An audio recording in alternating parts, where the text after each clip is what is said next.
Hello, guys. So we're officially live. Welcome back. That is to our fourth edition of hashtag Live with Adriano for 2022. I'm so excited because today we get to feature that is Desiree Kahikopo Meinfret.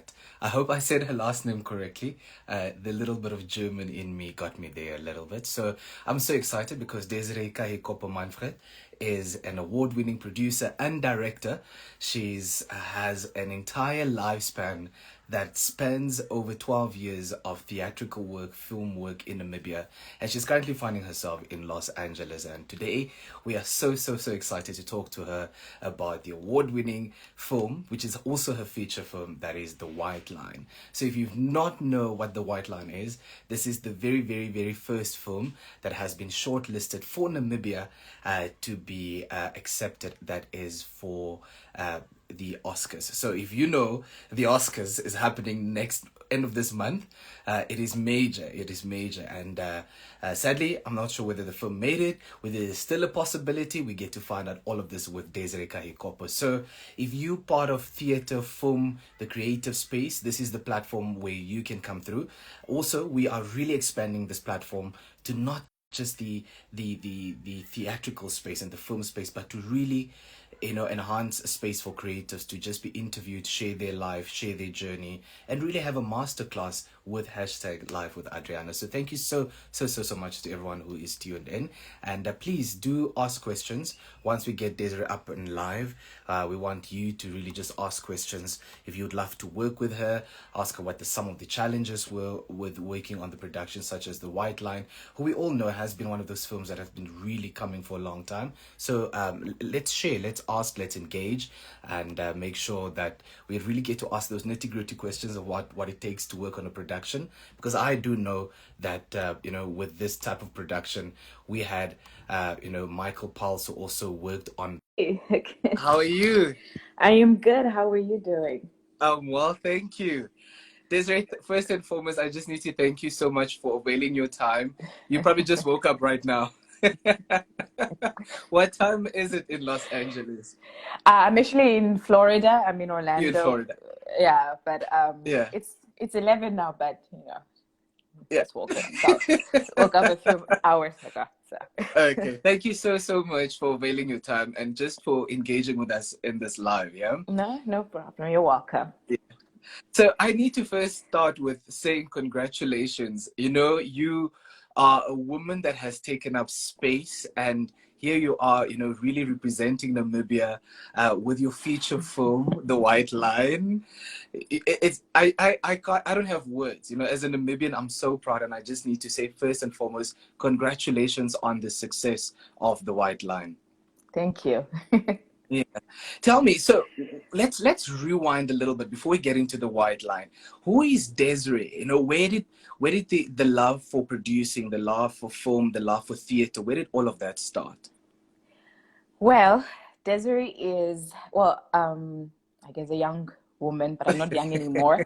But so I grew up in Ochimbingwe. For those who know where that is, it's about 60 Yeah. kilometers, I think, south of Karebe.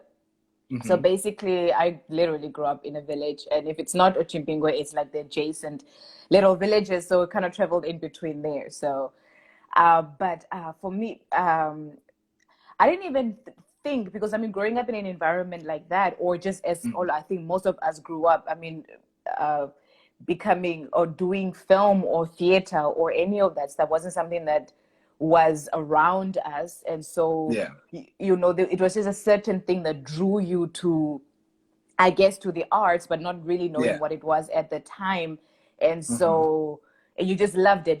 Whether it was singing, whether it was writing, or Yeah.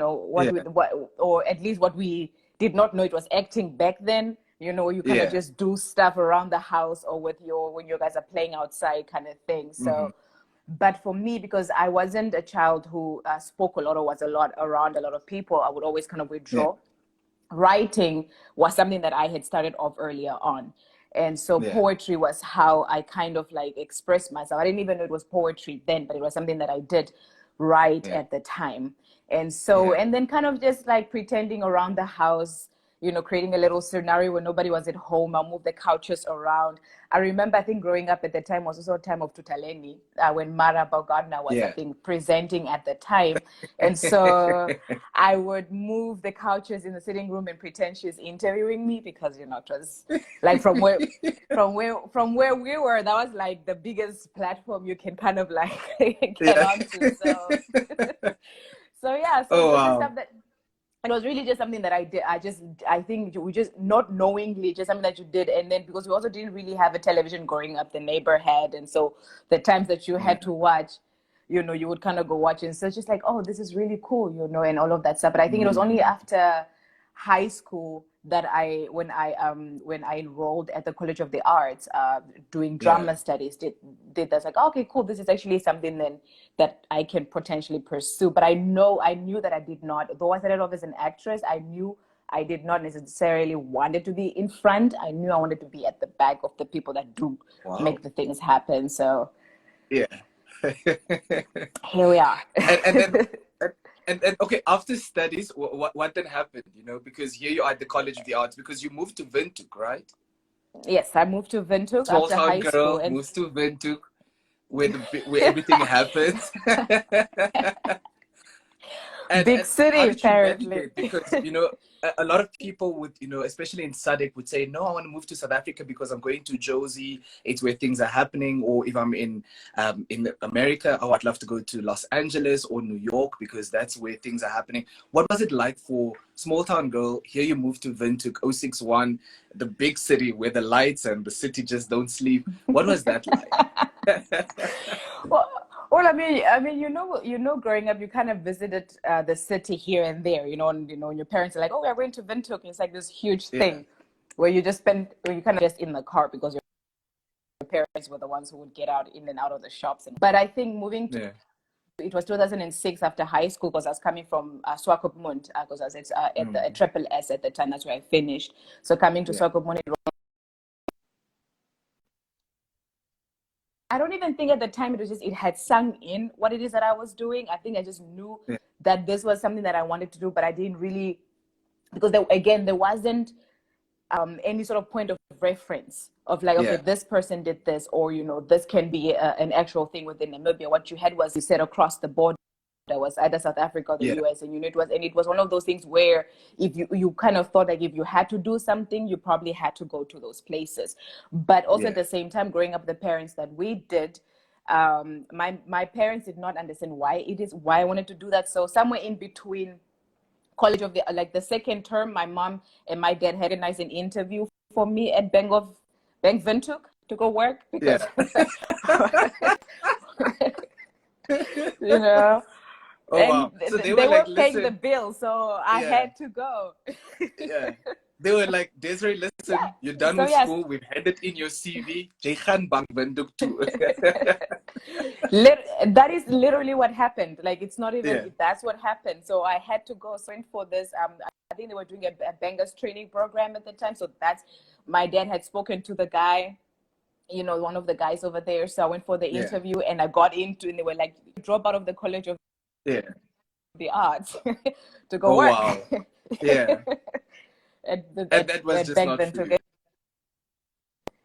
It was not, but I did keep doing because while I was at the College of the Arts, I had met a woman who it was a South African woman at the time, Michelle, who had a belly dancing company, and so Yeah, she saw Girly and I perform at one of the staff, and she was like, I guess she liked how we moved our hips naturally, so she was like, do yeah, you guys want to come in and try out for? We had no idea. I don't think Girly even and I knew like, okay, cool.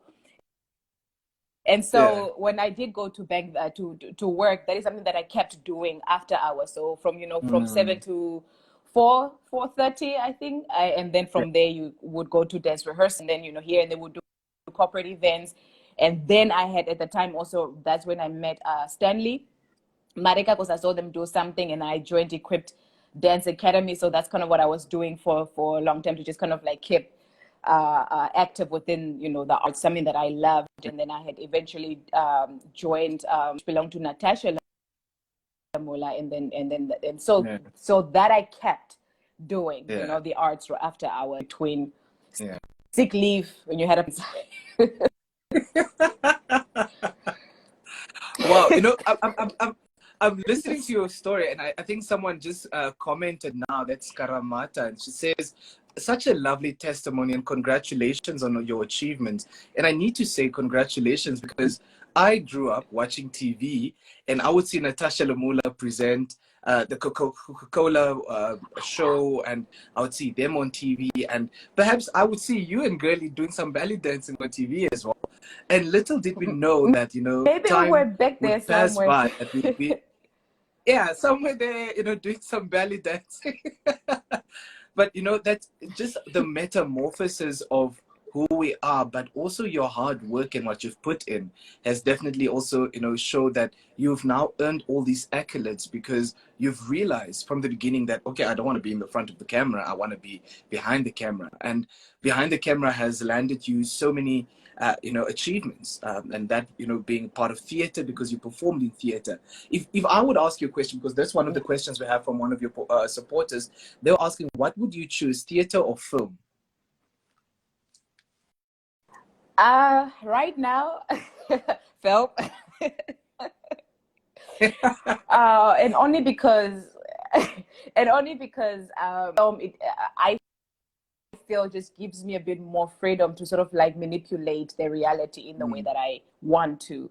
Whereas theater is a bit more, it's live, and I love theater and I do miss it. I was actually having a conversation with Girlie the other day. I was like, I would love to kind of go back one more time and do something in theater. I mean, that is something that I always love. It's always going to be something that I will always love. But I would, and I definitely would love to go back and do some theater A bit of theater again. I've done one thing in theater, but in terms of performing, we've done it. We did a few theater guys. Like the struggle was from the beginning. Like starting off, we when we were at the College of the Arts, like the few you were sweeping across the stage. They've one of the production working. Yeah. I actually even did some of the I remember when Oyo used to do like those short films back in the day. I think I auditioned for, I think I was extra in some of them. It was a whole thing. Yeah. Oh wow. And I just love how there's this thing that I always say, and especially advice to youngsters, that if you want to be in this industry, you got to throw yourself out there. And you mentioned being part of a production and you just an extra, or you're sweeping across the room.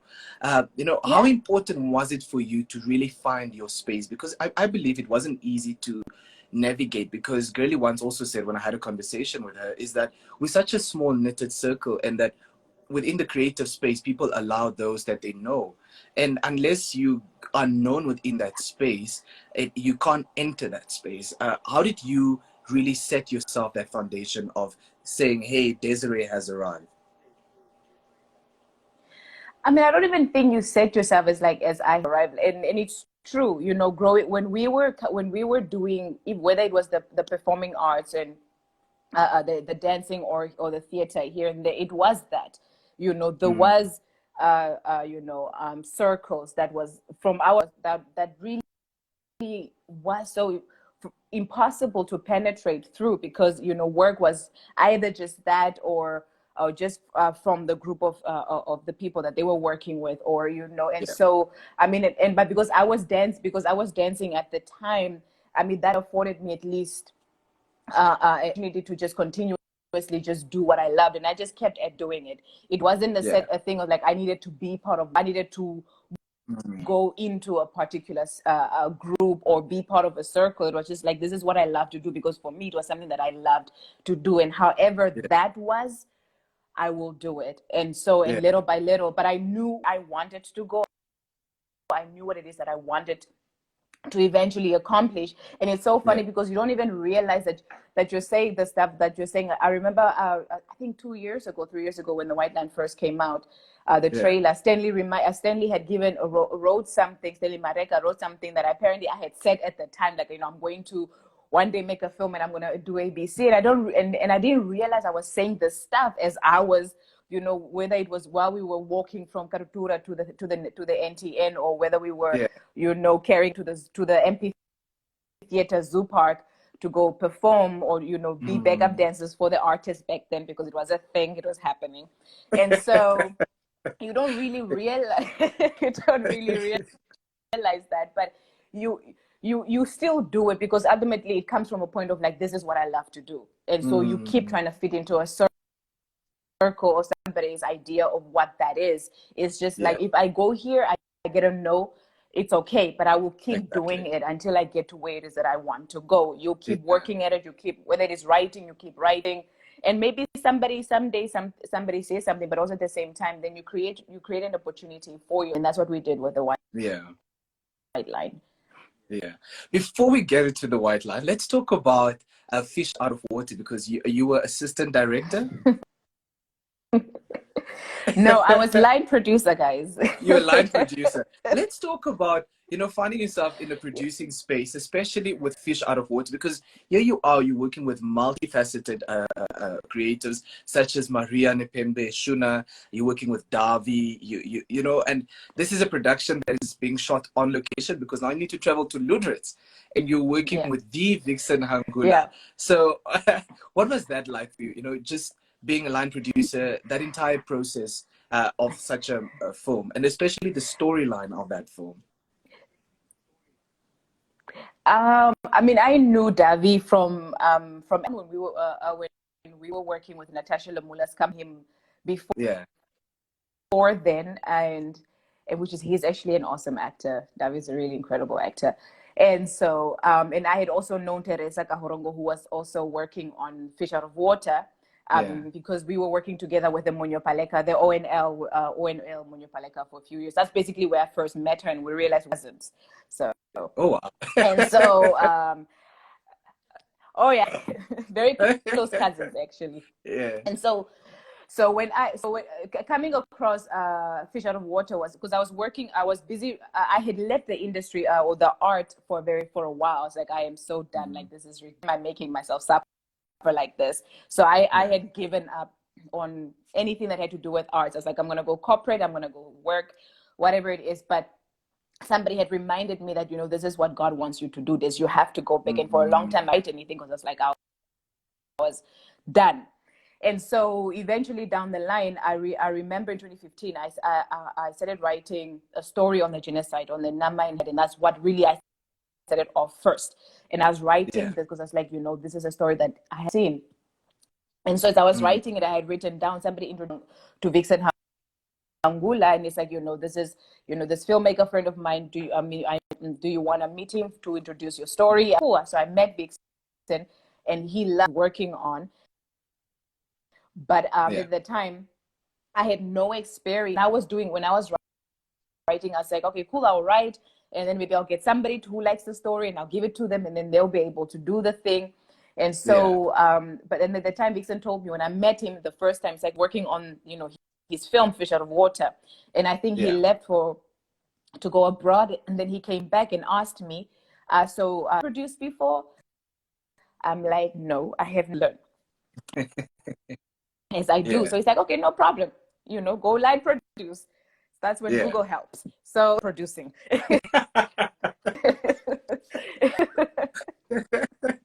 You can't beat them, join them by Googling.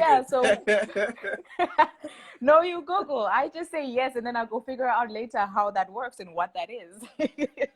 And so that's really how Fish Out of Water came to be. It was just him asking me, have you learned this? I'm like, no, I have not, but I can learn. And then he was like, no problem. He sent me to Ludretz. He's like, you know, and so, and that was just jumping into it in an industry, and that was really the first time I full-fledged did work on a film set. And so like that was a lot of learning as I was working, and it wasn't just line producing that I was doing. It was I was the production driver, I was production manager. It was stuff that you know that I was doing on Fish Out of Water, which afforded me to learn, you know, the production side of things a lot. When later on, when I went to go do the white lines with meeting Gershon, you know, our resident, you know, unit production. He's really cool. And, you know, all of this stuff, and really working with those guys and listening to and how they were doing it, and you know, just slumming it up with them you really get to learn a lot, and you get to learn how the industry works from perspective, because it's been in the industry for a very long time. So that was really a really great experience to work on site, and I had to really learn as I was going on Fish Out of Water. It was no joke. So the beauty of this and listening to this is that the fact that, you know, here Stanley Mareka is reminding you of what you've said. Here you are being exposed to what the production would be like in terms of preparation for you, and then boom, the white line happens. I need to snap for you, because I just need to say well done on the success of the white line. And, you know, I don't know, how do you feel? You know, did you expect that the white line would receive the magnitude of where it is as a production as a whole? Because it's gone a globe. And when I say a globe, we're talking about the Golden Globes. We're talking about being shortlisted for the Oscars. We're talking about, you know, being toured all around Africa. You know, a little birdie tells me there's more happening, but I want you to reveal that because of things I've heard behind the lines. You know, it's really stepped on Namibians to also say, but this is true representation for us as a people. How do you feel about, you know, having worked on this production? And I mean, also this production has landed you an award for winning, you know, is it Best Director? Yes. Yeah. Best Newcomer Director at the Film and Theatre Awards. Newcomer, yes. Yeah, newcomer, Yeah. yes. It was, you know, it's one of those things where, like, when we sat down in 2017, Gurley and Michael and I, we didn't know what we were doing, but we know what it is that we wanted to do. We knew what it is that we wanted to accomplish, because we wanted to do some because we wanted to do something that was different from what we have seen being done within the industry, because we were like, there's just no way we have all of this this talent and all of this stuff happening within Namibia, and it hasn't gone to the places that we believe that Namibian films can go, or Namibian talents can go. And so when we said we wanted to not just make a film to just show at a venue in Windhoek, and then that's it, and then, you know, we shelve it and we move on to the next thing. We wanted to do something that would really break barriers, that would really go across the borders, that would really just open up the industry, open us up to the outside. Really, that was the goal and the vision when we sat down, and that is, we didn't know how that was going to be like. We didn't know what we were going to do, and even the Oscar was a sense of, like, when we sat down, we had said when in 2017, like, you know, this is where we want to eventually go. We would love to submit to the Oscars, and that was part of the goal when we said in 2017, not knowing how that was going to be like, but it was just, we wanted to just be able to push as far as we can for Namibian film and Namibian talent, and just not it be just the usual what was at least what we knew from our perspective, what was happening within the industry. And so that was just the motivation for it. And so having it go and do the stuff that it has, it's been really, really awesome. I mean, some of it you're just like, yo, okay.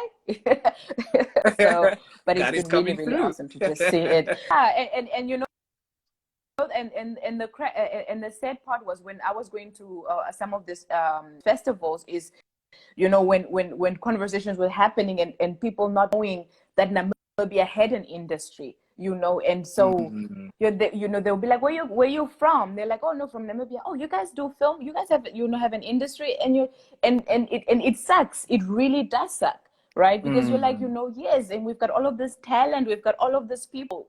Like, so it just to be all continuously just not seen and known and heard and being overshadowed by South Africa predominantly really sucks. So at first hand, when you are amongst the filmmakers in Africa, and half of them don't know where Namibia is and don't even know that we are doing films down here, it's not okay. How do we change that narrative? Because I don't want to have that question pass by now. Because I've always asked this: how do we change that narrative? And sometimes people always say, no, it's because of the number thing. Oh, it's because of our population. But how do we change this? Because ultimately, Desiree, you want your kids and your grandkids to one day wake up and say, but you know what? I'm an actress, or I'm a producer, or I'm a director.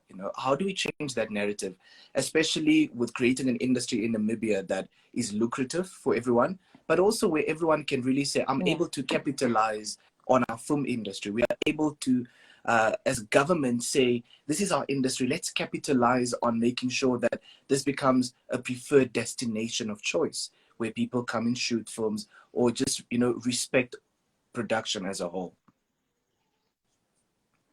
I mean, waiting for somebody to come and give or do is one thing that we should definitely not do. Look, we know that, Mm, it takes, that is just the reality of it, right? And people need to be, but we also yeah. know that in terms of film or even just theater, there's a very limited amount of funding bodies that do fund actively either film or theater, and whether, Mm, I mean, which is the NFC prominently for film, and then it is obviously the National Theater, and I think the National Arts Council here, and they do that too. So yeah. it's right. Yeah. uh, we cannot wait for that to come around. Yes, it helps. Yes, Mm, it's there, because then it still keeps us, it still holds us. We're continuously waiting for once in a year a call comes out from the NFC, or a call comes out from the to do yeah. a theater show or to do a film, because it's what, the more you work, the more content. I mean, look at Nollywood. They just Mm, continuously put out content, yeah. with whatever little they had. There's, okay, cool, my friend has a camera, let's do this. And they put out content for years and years and years and years and years, to what it is Mm, today, right? And right. the world took notice. And so when Netflix was coming to Africa, that was their first stop.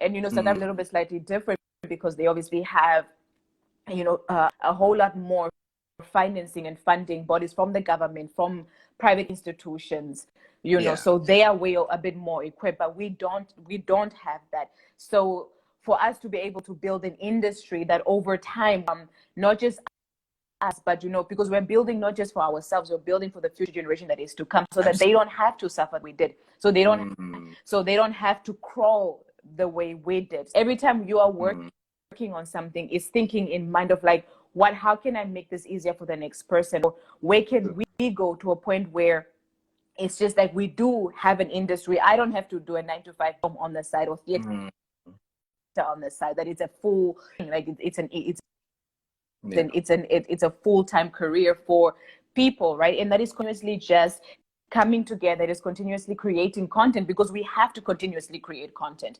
It needs to True. come out every single, I mean, we cannot have one film every year. We cannot have one short film every other time. Mm, So yes, sometimes it will take to cut a bit of if I make this much amount of money on a film, or I expect this, maybe let me make a little bit more. We are able to yeah. put stuff out there, so we can continuously at least create a moving machine, that when Mm, we get to a point where then we can all move, have an industry that able to self-finance, then let's do that. yeah. But it takes these Because little things, ultimately, this working. yeah, because ultimately we want the industry to become self-sufficient. I think that is also that the fact that we need to start navigating towards that. The industry needs to become self-sufficient, because artists can't constantly say, Yeah, but oh, we're knocking on government's door. How no, will government bail us out on this? Because yeah, government yeah, can say, yes, these are taxpayers' money that goes to these organizations such as the Film Commission and the National Arts Council and the National Theatre, and they need to sort of do community upliftment for new people and new creatives. And ultimately, what are we doing, yeah, who's been in the industry, to continuously create more and more and more productions, which calls for collaboration. And I yeah, think ultimately, it really calls for saying, you know what, I've not worked on the white line, but I, as a Namibian actor, need to come forth and say, I'm promoting that. I'm here on the forefront running for it. Davi as an actor need to be on the forefront of running and saying, guys, I've not worked on that white line production, but we are pushing for that because here it is making history as Namibia's first Oscar film. How did that make you feel? Because ultimately, you're a woman. Here you are. It's a feature film. You're setting yourself apart from, I don't want to say a male-dominated area, but it is. If we speak about feature films always being produced by, and especially in Namibia, by men, here you are as a woman, Yeah. really pushing that narrative. You're pushing the story that navigates in an era that, that in Namibia we don't really talk about. How did that make you feel personally? I mean, it's like so funny because while you're doing it, it's like you you don't really think about how it's making you feel at the time, because it's just like this thing of like, okay, cool, I have to do, okay, this needs to be done, this is where we need to go, where you don't really take time to think about how, it's making you feel, right? Because you have all of these goals that you have set at the time, and you're just running towards, like, okay, cool, we need to fulfill this, this needs to be done, and so you don't really take, I don't even think I fully still have grasped what the reality of what the white line has done is, and so it was just, I didn't even set out to be, a female filmmaker, or like, at least, it within them. I just knew it needed to be done. We needed to tell this. I mean, I wanted to tell this story, but also, like, we needed to be able to make a film that will be not just show and then that's it, but that would be able to just go across, that would be able to ignite hope within, the Namibian film industry, that would be able to open the eyes of the outside world within what is happening within Namibia, to be able to because I'm the kind of person where if somebody tells me it is impossible or it is hard, and they're like, oh, we've done that, it doesn't really work, it's hard, I am the kind of person that would be like, okay, I hear you, see for myself and see how hard that is.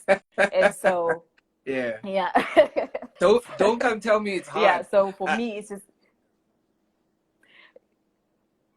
exactly.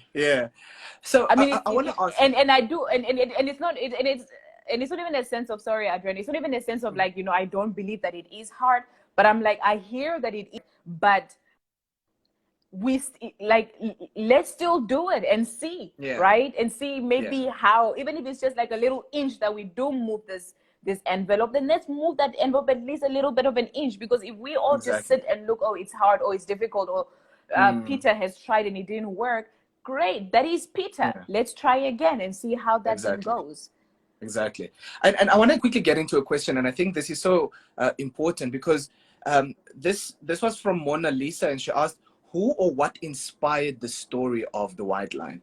And it's such a beautifully written story, because it talks about what happened in the old location, and obviously moving to the new location, and being forcefully removed, but then that division between still being black and white, and people still using the K word, where we still shy away from, because ultimately what we don't realize and talk about in Namibia is the history of the Namibians who stayed behind. We always talk about, no, my father was in exile, or the country became independent, and leader who and who was in exile. But do we talk about those that were left behind, and their struggles, and what they were going through, and what they had to fight through under the regime? So who or what inspired this beautifully story of Sylvia? I mean, I'm a history, like, I love history, and I always love, because I grew up with a grandfather that was our bonding sessions, where we just talk about history, because he knew Namibian history like the back of his hand. And so, and there's so much Namibian history that is still not told, right? And it's, I mean, there's Kakurka the Mungunda's, story, what she did on,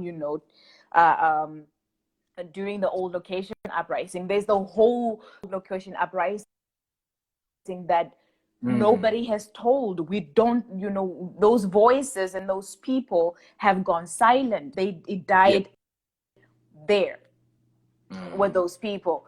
And so there's the genocide. Yes, the genocide story has been told, the Herero and the Nama genocide has been told from people coming in from the outside, but we ourselves haven't told our own story from that, especially for people that directly descend from those narratives. There's the Nama people, history within Namibia. There's the time, when the liberation struggle was like really, really heavy, when people were fighting for independence. All of those wonderful stories that is nowhere to be found. Nobody, we haven't told those stories, and it's rich and it's complicated. And maybe that's also part of the reason why the younger generation don't really talk about it, because they don't mean it, apart from here and there conversations or history books. And I think first and foremost, as Namibian filmmakers, or as Namibian even theater practitioners, it is our responsibilities. Because when I showed the White Line trailer to my younger sister, who was like 14 at the time, or 13, she had no idea that Namibia went through that, or Sylvia's character went through stuff like that. And and it's such a shame. It really, really is such a shame. So it is our responsibility. So for me, when I had come, when I started or when I came up with the idea for the White Line, was a sense of like I said, I was writing the story. I was writing a story on the Herero and the Nama genocide, and so but I realized very quickly that for me, it would to be able to do justice to that story, I was going to need a huge budget, right? And so I had left that on the side. And so I think I was in the US when I was watching something on the civil rights movement here in the US in the TV, and I was like, but we have so much of that too. We have so much of history that I haven't seen anywhere, told.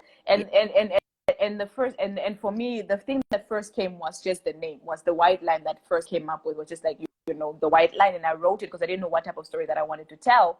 And then later on, I came across an article on the uprising, on the uprising, the old location uprising. And I was like, wouldn't it be really awesome to tell a story on that, on the uprising, or the old location uprising? And that's how I was like, what if I set it up in that time, in that apartheid? And really, and I had, and at the time, obviously, it was when I first came up with it, was a different type of yes, I had Sylvia's character as the maid, because growing up, that's what we knew our grandparents did, right? They worked as maids in houses of white families.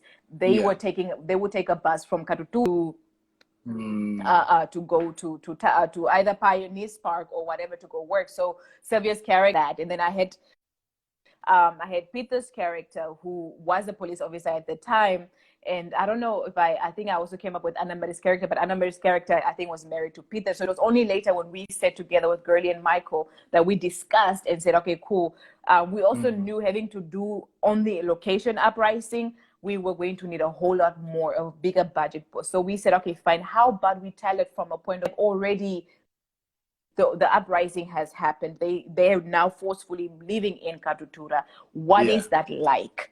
Right, with the backdrop of that, with the trauma of that, and that is what you predominantly Sylvia represent in the film, that trauma.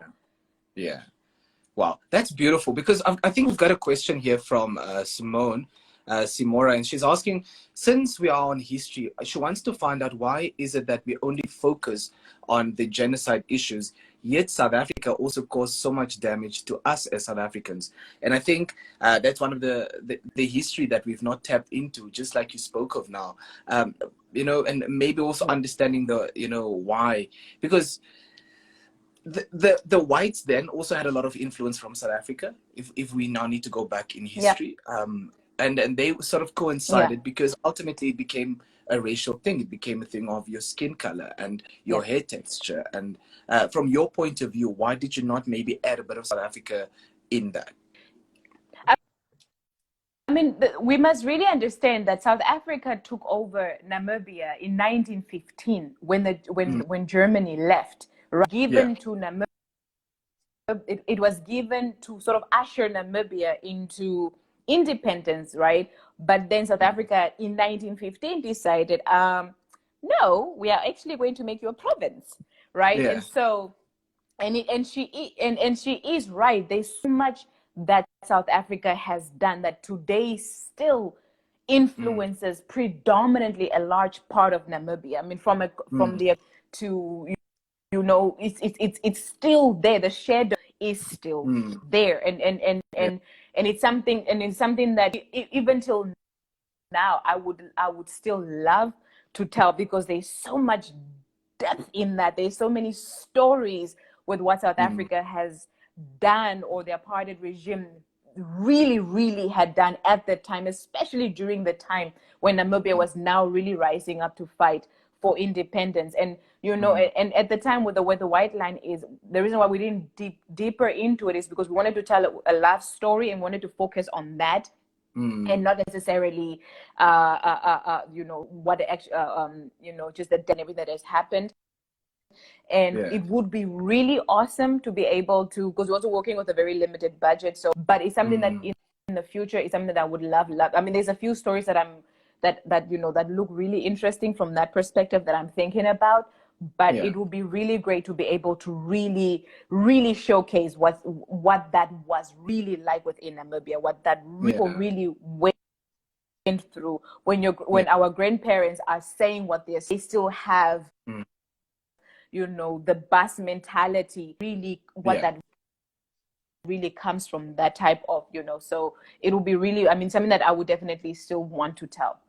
Yeah, I love that. I really love that. I want, everyone that's still live and those still joining, maybe if they have a question, just continue to pop your question. Ask Desiree any question on production that you'd love to ask. And I want to navigate into asking, because we're talking about representation and muherero, right?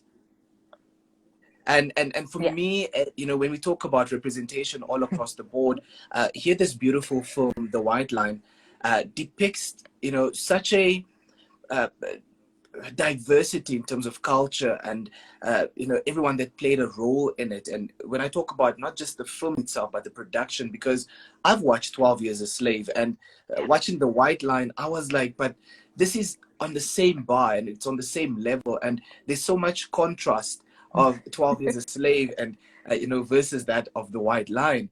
How important is representation, and especially our own storytelling, and that representation? I'm talking about female empowerment, we're talking about culture, and we're talking about something that we've seen over the past few years on an uprise, because so many times we ask ourselves what contributes to the SGBV we see in our country, not realizing that a young Sylvia, maybe before apartheid, went through all this violence, or a young gentleman through apartheid went through all this violence, and they don't know how to navigate relationships.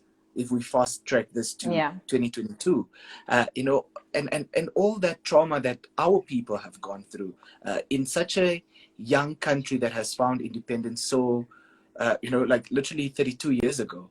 How important is it to really tell our stories and have it being told by us? I mean, it is, I think it's really important, honestly, Mm. because look, somebody else can tell, I can tell your story, Adriano, but I will tell it from my perspective, what I, right? Mm. But you will be able to tell your story because you have lived it, you understand it, you understand the culture where you come from. You is a long line of people that you're coming from. So if you are going to tell your story, you will be able to tell it not from a far removed place of like, I'm just telling a story to tell a story, but from a point where Mm. like you really wanted people to see, right? You Mm. really want people to hear not just your voice, but the Yeah. people that you are coming from, the people that you represent, the people that you are standing on, and as well as the people that are going to come from you. And so, Yeah. and telling like, if I'm a hetero woman within a movie telling a story, it's also not a sense of like, just because I'm hetero, I'm going to tell hetero story. It's also understanding that Mm. representation is not exclusion of other people that aren't hetero Yeah. or that aren't female. right? Inclusion Yeah. of everybody, right? Yeah. So just because I'm telling a story on heterogenocide doesn't mean now then everybody else I'm going to hire set is going to be Mm-hmm. heteros, right? Just because, but Yeah. it's because it's not just as much as anything within Namibia, we are still interlinked. Our history is still interlinked, Absolutely. right?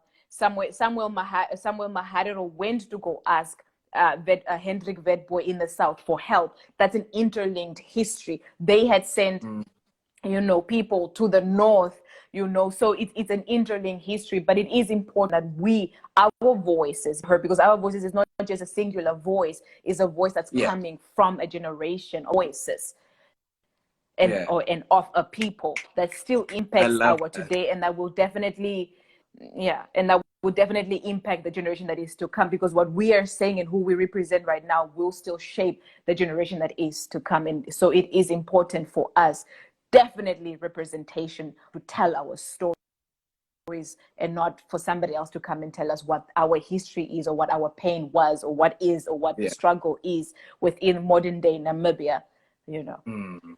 Yeah. Oh, I love that. And I love the fact that you say we're so interlinked, and that shows the diversity of who we are as Namibia and as a country. And perhaps that's why we don't all speak one singular language, and English is our go-to language, because we are so diverse, and I think the beauty of who we are as a people is embracing our culture. And like you said, the stories are endless to be told in Namibia. And that calls for room to say Yeah. collaboration, upliftment, touring the north, the south, the east, the west, and that is so so so important. The casting of the White Line was done effortlessly and so perfect, and that for me. I always look at productions, and as an actor, I always say like, okay, but this casting, no, no, no, you should have casted someone else. But you did it so effortlessly by telling a timepiece.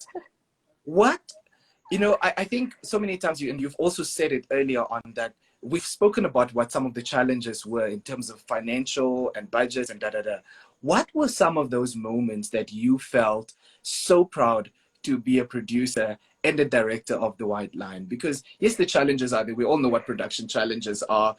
Finance is the biggest Yeah. one. And I think this is also a call out.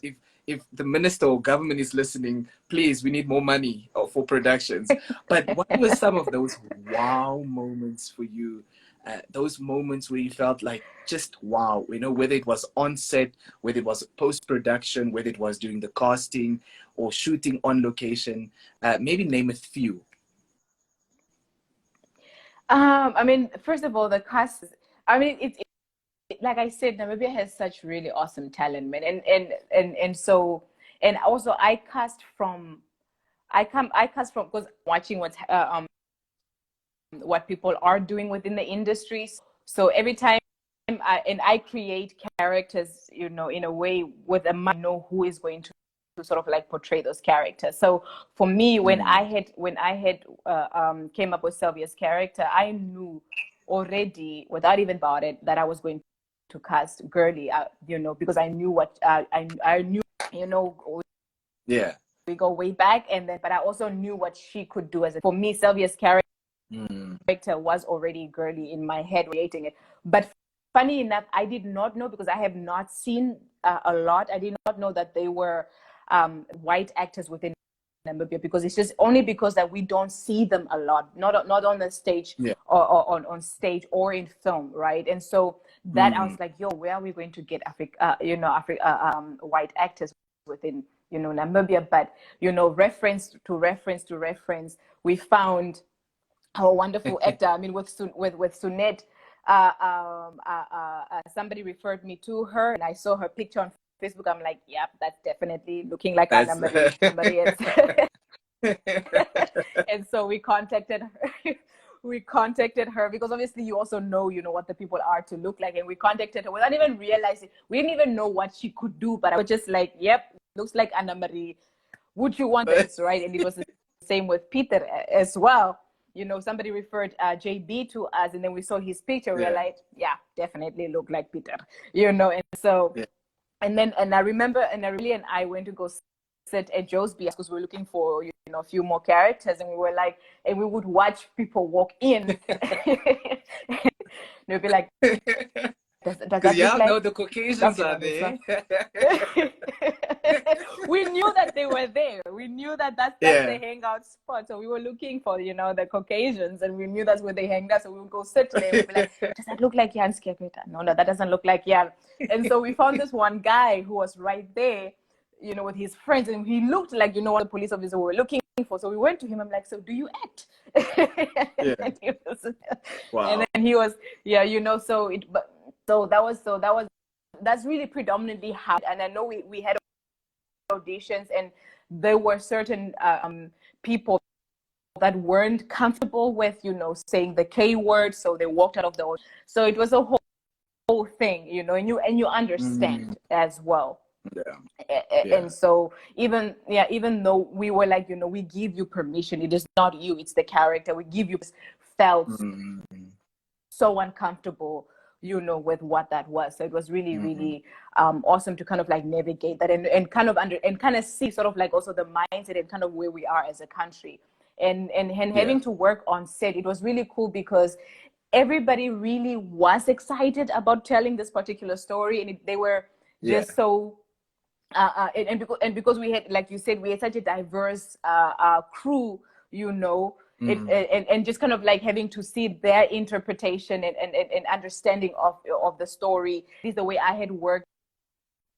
I was like, okay, cool. I'm not a dictator, producer, or director. I'm not like, okay, it has to be exactly this way. My thing is just like, if you are a wardrobe person, and I would tell you initially, like, this is what I'm looking for, but also you are talented in your own right. You are the wardrobe. I am not.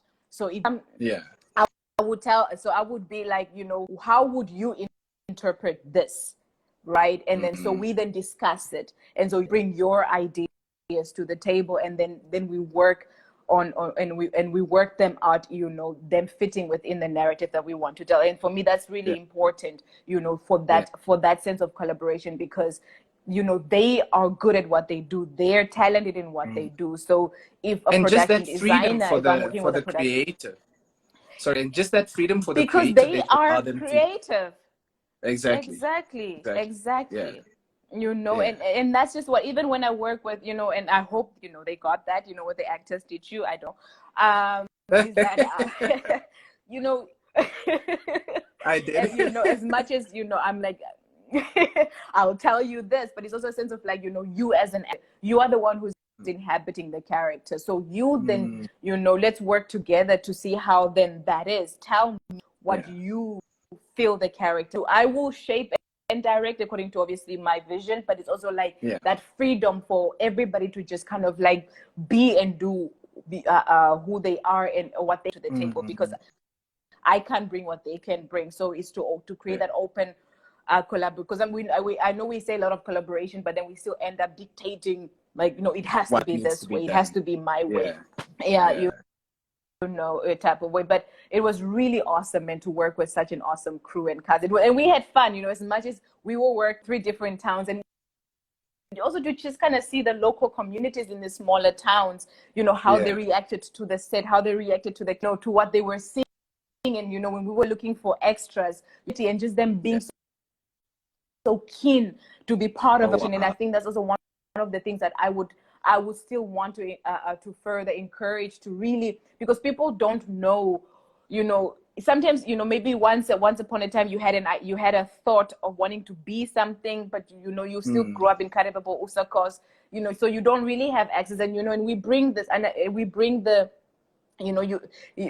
this production comes and happens, and people actually come like, would you want to be an extra? Would you want to be an extra on this thing? And they're like, they light up, and they were there, and they were really keen to learn. They were keen to be like, okay, so what must I do? Do I just stand here? And you saw that. And I think it really was, even with the older people, even with the older people that we found within the communities, it was something that was so fascinating for them, but it was also something that I think just awakened a part of them that thing that maybe over time, you don't really, you stop dreaming of certain things. So so it was really, and I think that's something as filmmakers we also kind of need to do. I know Windhoek is the thing, but if we can, because you can create a location anywhere, so Absolutely. if you can take if we also just, you can take some of this, some of our productions, to the smaller towns.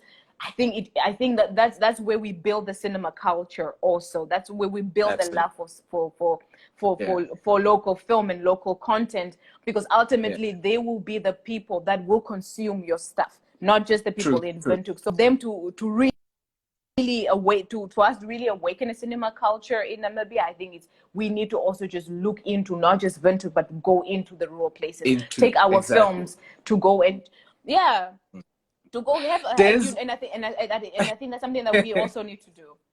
Yeah, I need to stop you there, because we're running behind time, way behind. But I love this conversation. It kind of feels like it calls for 2.0, because there's so much that still needs to be told and unraveled. And I think also to talk about how to inspire the next generation. But in a less than a minute, because Instagram is going to shut us down after an hour. Quick one. Last words to everyone that has been supporting the brand, the White Line, you, the production. From my side, first and foremost, just once more, congratulations. We are so proud of you. This is a Namibian flag, just sending to you, the production, and whatever you're working on now. That is the love I'm sending you. Please, last words from you. Thank you, everybody. I'm joking. But yeah, I mean, this again, we would not have been able to go to the places that and I think, and it's so funny because we were the most nervous to showcase the film in Namibia than we were outside of Namibia, because we knew it is, it's our story, it's our people, and, we had to represent. So we were way more nervous to show it in Namibia than anywhere else in the world. So to get the response and the love that we had over the 4 years that we've been at this film, it's been awesome, incredible. We just want to say thank you to everybody that has helped in any way, whether it was prayers, whether it was motivation, whether it was a $10 here, whether it's in-kind sponsorship, whether it was just you clicking on a like and sharing. I mean, it's been really, really awesome. We would not have gone and continue, sweat, blood, and tears if it wasn't for all of the people who really supported this film and just looked out for it and, gave a shout out and shared and all of that stuff. So we really appreciate every single person. Yeah. And thank you, boy.